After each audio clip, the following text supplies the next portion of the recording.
Ciao a tutti e benvenuti nel primo video ufficiale vero del mio canale Sofia Rotelle. Come vedete oggi ho qualcosa di particolare, un cordino con il mio nome e una maglia con scritto Dinamo Camp. Alcuni di voi sapranno già di cosa parlerò, altri no. Quindi per chi non lo conosce, per me come per altri ragazzi e per altre famiglie è il paradiso terrestre, ma per essere più specifici è l'unico camp di terapia ricreativa in Italia. Si trova a San Marcello Piteglio, sulle colline Pistoiesi, in una fantastica oasi del WWF, quindi l'ambiente è stupendo. Cosa si fa a Dinamo Camp?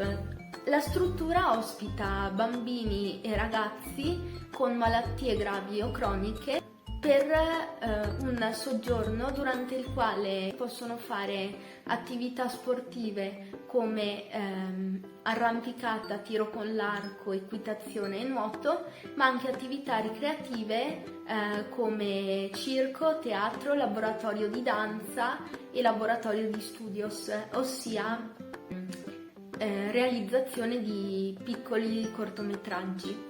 La particolarità di queste attività è che sono pensate ad hoc per essere svolte da tutti indipendentemente dalla patologia e dalle difficoltà e dai limiti che si hanno. Questo serve a far recuperare a questi bambini e ragazzi la fiducia in se stessi che spesso la malattia può minare o impedire anche di sviluppare. Oltre alle sessioni per bambini e ragazzi da soli, da anni il camp ospita anche famiglie intere. Per quanto riguarda le sessioni da soli, accolgono bambini dai 6 ai 12 anni, invece per i ragazzi accolgono adolescenti dai 13 ai 17 anni e durano circa 9 giorni, mentre le sessioni dedicate alle famiglie possono durare una settimana o un weekend. A me la parola Dinamo Camp è giunta all'orecchio per la prima volta durante uno stage per l'autonomia che ho fatto a Firenze con altri bambini con la mia patologia quando avevo 11 anni nel 2009. Subito non ci ho dato peso, vi dico la verità, non sapevo nemmeno che mi avrebbero cambiato la vita queste parole, però c'era un qualcosa che mi risuonava.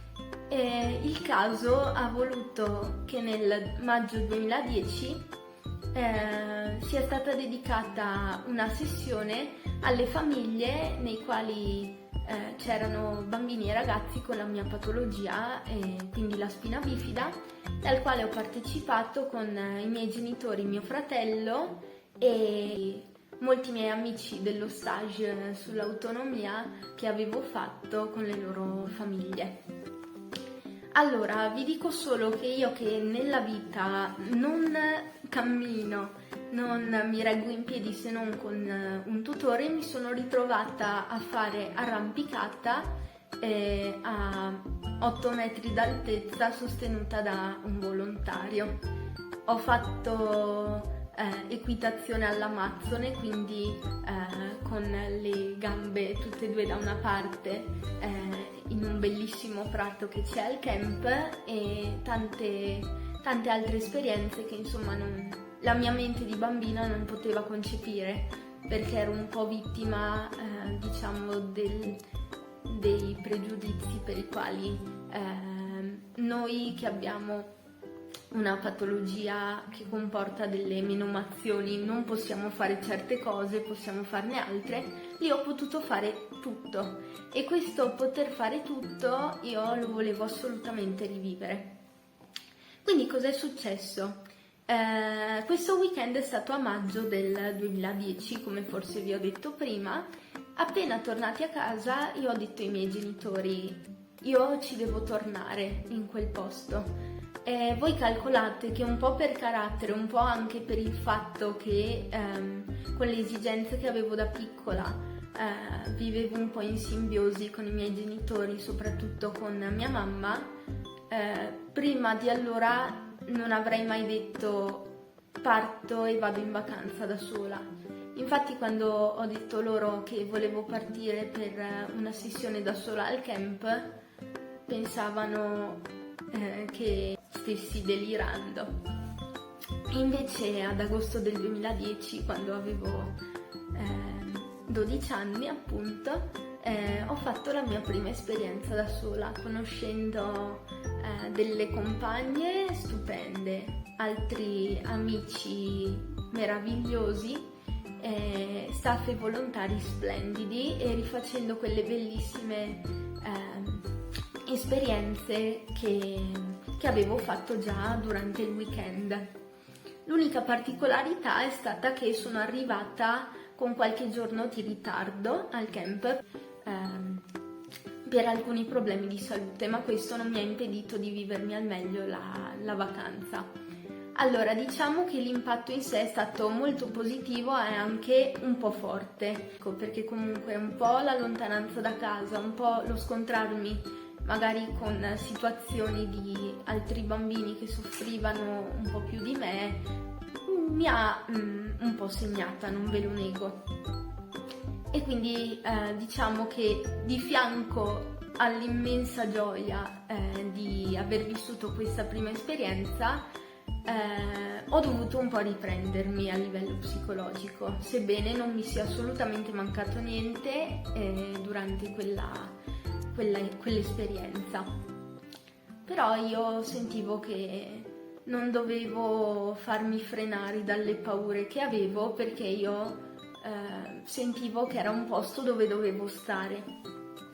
E quindi dopo un po' di pensa ripensa, l'anno dopo mi sono candidata per una sessione con gli adolescenti e si è rinnovato questo stupore. Io adesso non so trasmettervi a parole cosa significhi per me aver scalato una parete di arrampicata, aver ballato insieme agli altri, aver fatto equitazione, però vi assicuro che per una persona che ha difficoltà motorie come me è un impatto bellissimo, e ho proprio sentito che la fiducia in me stessa e anche la capacità di staccarmi un po' alla volta dai miei genitori, sapendo che comunque quando sarei tornata a casa li avrei trovati, mi faceva sentire fortissima. E quindi il secondo anno è stata una metamorfosi. Io non sono una persona che si accontenta, quindi dopo il secondo anno mi sono candidata per il terzo, l'ho potuto vivere e poi ho detto: ma sì, lo faccio, in fondo o mi si dice di sì o al massimo mi si dice di no, mi candido per il quarto. E sono stata una dei ragazzi che ha avuto la fortuna di poter fare 4 sessioni senza genitori. Normalmente 3 è il numero massimo che si può fare, perché giustamente c'è una lista d'attesa e prima vengono accolti bambini e ragazzi che non hanno mai fatto esperienze al camp o comunque ne hanno fatte meno, e poi chi c'è già stato. Giustamente per poter dare la possibilità a tutti di fare questa esperienza. Infatti il quarto anno io sono stata chiamata una settimana prima perché qualcuno aveva rinunciato a partecipare. Io mi diverto, mi godo tantissimo questa esperienza, fino a che mi rendo conto il giorno prima che finisca l'ultima sessione che, insomma, le mie esperienze da camper è l'appellativo per i bambini e i ragazzi che partecipano come ospiti a queste sessioni, stava finendo, però io mi sono detta un'altra volta no, per me non è finita col Dinamo, ha avuto un impatto troppo forte e devo fare qualcosa perché questa esperienza continui.